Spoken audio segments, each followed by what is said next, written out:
And it also happens in, within our families when we have people who are um,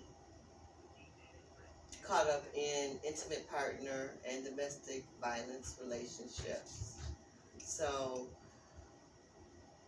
the first thing is to always know ourselves, and the second thing is to watch who you have around you and pay attention. And that starts with us setting boundaries.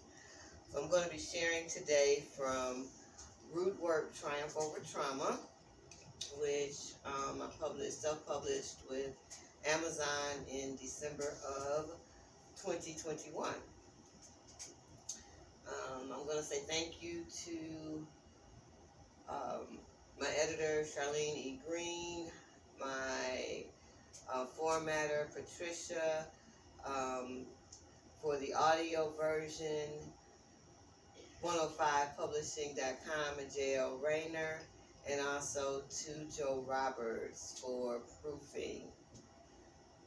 It does take quite a bit to get from a concept to a bound copy, and it should take a professional editor that you have selected. So many people will not get an editor. They want to do it on their own.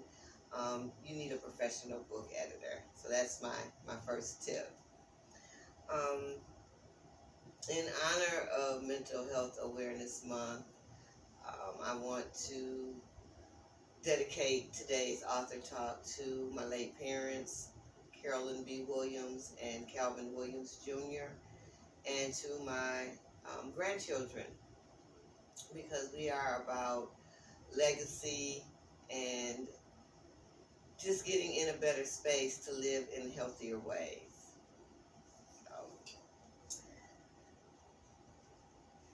what I will say also is that this book does come with a trigger warning. Um, I am a survivor of much, and I talk about some of those things in this book. Um, it covers over 50 years in here, from the late 60s through 2021, actually. So close to 60 years worth of stories, personal essays, and poetry in here. And I'm going to start with my signature poetry pieces. While I'm here at Analog Dope, I began my poetry journey here in terms of performance right next door at Soul Sessions Las Vegas. So it really feels like I'm coming home on Memorial Day weekend and doing mental health work that way. It's not an easy topic. I'm very much aware of the shame that comes with mental health, why we don't talk about it enough, um, and the many, many stigmas attached to mental health awareness.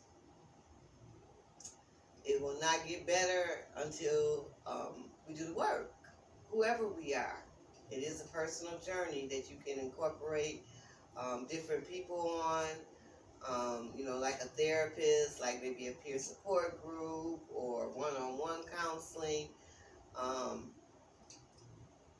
but I do say talk to somebody, because we have too many people out here imploding, who have lost their voice, who don't feel like they have a voice, and that type of despair leads to deeper depression.